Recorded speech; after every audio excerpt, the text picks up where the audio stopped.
കൃഷ്ണ, കൊല്ലം mayor Shri AK Hafiz, പ്രിയങ്കരനായ MLA Shri Vishnumohan, അതുപോലെ വേദിയിലും സദസ്സിലുമുള്ള ഏറ്റവും ബഹുമാന്യരായ ഫൗണ്ടേഷൻ്റെ ഭാരവാഹികളെ, പ്രിയപ്പെട്ട നേതാക്കളെ, സുഹൃത്തുക്കളെ, പത്മരാജൻ സാറിനെ നമ്മളെല്ലാവരും അനുസ്മരിക്കുന്നൊരു ദിവസം കൂടിയാണ്. അദ്ദേഹം നമ്മളെ വിട്ടുപിരിഞ്ഞിട്ട് ഒരു വർഷം തികയുകയാണ്. നമുക്കെല്ലാവർക്കും അറിയാം, കൊല്ലം ഈ സംസ്ഥാനത്തിന് നൽകിയ ഏറ്റവും തലയെടുപ്പുള്ള നേതാവായിരുന്നു പത്മരാജൻ സാർ. എല്ലാ രംഗത്തും തിളങ്ങി നിന്ന ഒരാളാണ്. സഹകരണ രംഗത്ത്, അഭിഭാഷക രംഗത്ത്, രാഷ്ട്രീയ രംഗത്ത്, ഭരണരംഗത്ത് താൻ പ്രവർത്തിച്ചിരുന്ന മേഖലകളിലെല്ലാം തൻ്റെ കൈമുദ്ര ചാർത്തി കടന്നു വന്ന ഒരാളായിരുന്നു അദ്ദേഹം. സഹകരണ രംഗത്ത് ഞാൻ ആ ബാങ്കിൻ്റെ പരിപാടിയിൽ പങ്കെടുത്തിട്ടുണ്ട്. 6.5 പതിറ്റാണ്ട് കാലം അർബൻ ബാങ്കിൻ്റെ പ്രസിഡൻ്റായിരുന്നു അദ്ദേഹം. 6.5 പതിറ്റാണ്ട് കാലം, ദീർഘകാലം ആ ബാങ്കിന് നേതൃത്വം കൊടുത്തു. സഹകരണ രംഗത്ത് അദ്ദേഹം നിറഞ്ഞു നിന്നു. ഒരു അഭിഭാഷകൻ എന്നുള്ള നിലയിൽ സാധാരണ രാഷ്ട്രീയ നേതാക്കൾ അഭിഭാഷക വൃത്തി കൊണ്ടുപോകുമ്പോൾ രണ്ടും മോശമാവാറാണ് പതിവ്.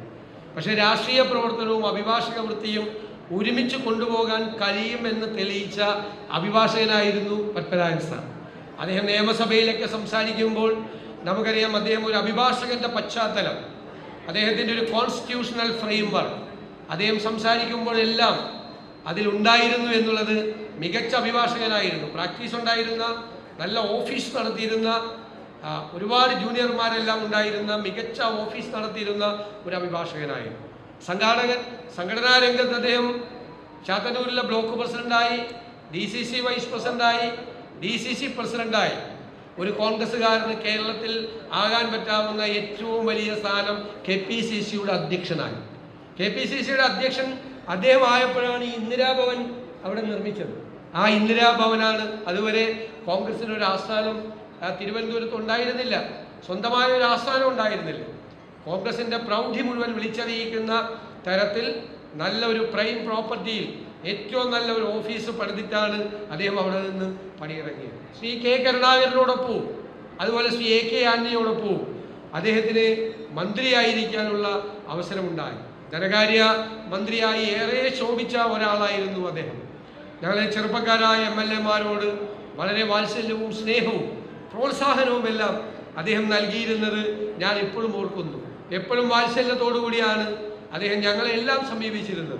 ഞാൻ പ്രതിപക്ഷ നേതാവായി വന്നതിന് ശേഷം അദ്ദേഹത്തെ സന്ദർശിക്കുമ്പോഴും, അദ്ദേഹം രോഗബാധിതനായി ആശുപത്രിയിൽ പ്രവേശിപ്പിച്ചപ്പോഴും എല്ലാം അദ്ദേഹത്തെ വന്ന് കണ്ടിട്ടുള്ള ഒരാളാണ്. അന്നെല്ലാം അദ്ദേഹം നൽകിയ പ്രചോദനം വളരെ വലുതാണ് എന്ന് ഞാൻ ഈ അവസരത്തിൽ അനുസ്മരിക്കുന്നു. അദ്ദേഹത്തിൻ്റെ ആ വലിയ ഓർമ്മകൾക്ക് മുന്നിൽ ആദരവുകൾ അർപ്പിക്കാൻ ഞാൻ ഈ അവസരം വിനിയോഗിക്കുകയാണ്.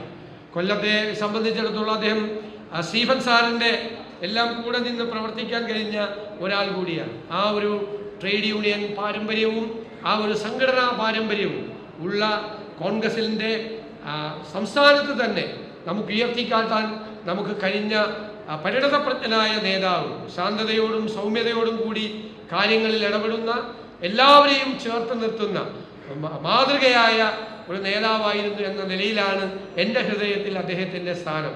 തീർച്ചയായും അദ്ദേഹം ഞങ്ങൾക്കെല്ലാം വഴിവിളക്കായും വഴികാട്ടിയായും അദ്ദേഹത്തിൻ്റെ ഓർമ്മകൾ കൂടെ ഉണ്ടാകും എന്നെനിക്ക് ഉറപ്പുണ്ട്.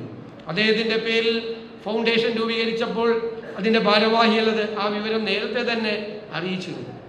ആ ഫൗണ്ടേഷൻ പ്രഥമ CV പത്മരാജൻ പുരസ്കാരം നൽകാൻ തീരുമാനിച്ചിരിക്കുന്നത് പ്രിയങ്കരനായ ശ്രീ VM സുധീരനെയായിരുന്നു. ഇതിനേക്കാൾ ഈ അവാർഡ് ഏറ്റുവാങ്ങാൻ അർഹനായ മറ്റൊരാളില്ല. യഥാർത്ഥത്തിൽ ഓരോ അവാർഡും ധന്യമാകുന്നത്, ഈ അവാർഡ് ധന്യമാകുന്നത് അത് ആർക്ക് നൽകുന്നു എന്നതിലൂടെയാണ്. അദ്ദേഹം ഞാൻ വാക്കുകൾ കൊണ്ട് വിശേഷിപ്പിക്കാൻ കഴിയാവുന്ന ഒരാളല്ല VM സുധീരൻ. കേരളത്തിലെ ജനങ്ങളുടെ മനസ്സിൽ സ്ഥാനമുള്ള ഒരു രാഷ്ട്രീയ നേതാവാണ്. സ്വന്തമായി നിലപാടുകളുള്ള, ആരുടെയും മുഖത്ത് നോക്കി അത് പറയാൻ മടിയില്ലാത്ത, ആ നിലപാടുകളിൽ ഉറച്ചു നിൽക്കുന്ന അദ്ദേഹം. പലപ്പോഴും അദ്ദേഹം തെറ്റിദ്ധരിക്കപ്പെട്ടിട്ടുണ്ട്, അദ്ദേഹത്തെ തെറ്റായ ആളുകൾ വ്യാഖ്യാനിച്ചിട്ടുണ്ട്. അതൊന്നും അദ്ദേഹത്തിന് പ്രശ്നമല്ല. അദ്ദേഹം തൻ്റെ നിലപാട്, തൻ്റെ കാർക്കശ്യം നിറഞ്ഞ നിലപാടിൽ ഉറച്ചു നിൽക്കും. എൻ്റെ രാഷ്ട്രീയ ജീവിതത്തിൽ എനിക്ക് ഏറ്റവും സന്തോഷമുണ്ടായ അനുഭവം, ഏറ്റവും ആഹ്ലാദകരമായ അനുഭവം അദ്ദേഹം KPCC പ്രസിഡന്റായിരിക്കുമ്പോൾ അദ്ദേഹത്തിൻ്റെ വൈസ് പ്രസിഡന്റായി ഇരിക്കാൻ കഴിഞ്ഞു എന്നുള്ളതാണ് ഞാൻ ആദ്യമായിട്ട് പറയുന്നതല്ല, നിരവധി സ്ഥലത്ത് ഞാൻ പറഞ്ഞിട്ടുണ്ട്. അദ്ദേഹം പ്രസിഡന്റ് സ്ഥാനം ഒഴിഞ്ഞപ്പോൾ പ്രസിഡന്റ് സ്ഥാനത്തേക്ക് അദ്ദേഹം നിർദ്ദേശിച്ചത് എന്നെ തന്നെ ആയിരുന്നു എന്നത് എൻ്റെ ജീവിതത്തിലെ ഏറ്റവും വലിയ അംഗീകാരമായി ഞാൻ കണക്കാക്കുന്നു. അങ്ങനെ അദ്ദേഹത്തിൻ്റെ കൂടെ പ്രവർത്തിച്ച ആ അനുഭവവും പരിചയവും ജീവിതത്തിലെ വിലപ്പെട്ട സംഘടനാ അനുഭവമാണ് എന്ന് ഞാൻ തിരിച്ചറിഞ്ഞിട്ടുണ്ട്. അദ്ദേഹത്തിന് ഈ അവാർഡ് നൽകാൻ ഞങ്ങളുടെയെല്ലാം തലമുറ, ഞങ്ങളെല്ലാം വിദ്യാർത്ഥികളായിരിക്കുമ്പോൾ, കേസുകാരായിരിക്കുമ്പോൾ ആരാധനയോടുകൂടി നോക്കിക്കണ്ട ഒരു നേതാവിന് അവാർഡ് നൽകാൻ കഴിഞ്ഞു എന്നുള്ളത് എന്നെ സംബന്ധിച്ചിടത്തോളം വ്യക്തിപരമായി വലിയ ഒരു സന്തോഷം കൂടി നൽകുന്ന അനുഭവമാണ്. VM സുധീരൻ, അദ്ദേഹത്തിൻ്റെ ശബ്ദവും അദ്ദേഹത്തിൻ്റെ വാക്കുകളും അദ്ദേഹത്തിൻ്റെ ശാസനയും കേട്ട് മുന്നോട്ട് പോകേണ്ട ഒരു സർക്കാരിനാണ് ഞാൻ നേതൃത്വം കൊടുക്കുന്നത് എന്നുകൂടി ഞാൻ വിനയപൂർവ്വം പറയുന്നു. അദ്ദേഹത്തിൻ്റെ വാക്കുകൾ ഞങ്ങൾ കേൾക്കുകയും ആ വാക്കുകൾക്ക് വില കൽപ്പിക്കുകയും ആ വാക്കുകൾ അനുസരിച്ച് മുന്നോട്ട് നീങ്ങാൻ പരമാവധി ശ്രമിക്കുകയും ചെയ്യുമെന്ന് ഞാൻ അദ്ദേഹത്തിൻ്റെ സാന്നിധ്യത്തിൽ ഈ വേദിയിൽ വെച്ച് ഉറപ്പു നൽകുന്നു. ഞാൻ ദീർഘമായി പ്രസംഗിക്കുന്നില്ല. വളരെ മുൻകൂട്ടി ഈ പരിപാടി തീരുമാനിക്കുന്നതിന് മുമ്പ് എറണാകുളത്ത് 7 മണിക്കൊരു പരിപാടിക്ക് എത്താം എന്ന് പറഞ്ഞിട്ടുള്ളതാണ്. വന്ദേ ഭാരതിന് പോയാലേ എത്തുള്ളൂ, അനാദരവായി കണക്കാക്കരുത് എന്ന് VM-നോട് വിനയപൂർവ്വം അഭ്യർത്ഥിച്ചുകൊണ്ട് ഞാൻ നിറഞ്ഞ മനസ്സോടുകൂടി ഈ ചടങ്ങ് ഉദ്ഘാടനം ചെയ്യുകയും അദ്ദേഹത്തിൻ്റെ ഈ അവാർഡ് സമ്മാനിച്ചതായി പ്രഖ്യാപിക്കുകയും ചെയ്തുകൊണ്ട് എൻ്റെ വാക്കുകൾ ചുരുക്കുന്നു. നന്ദി, നമസ്കാരം.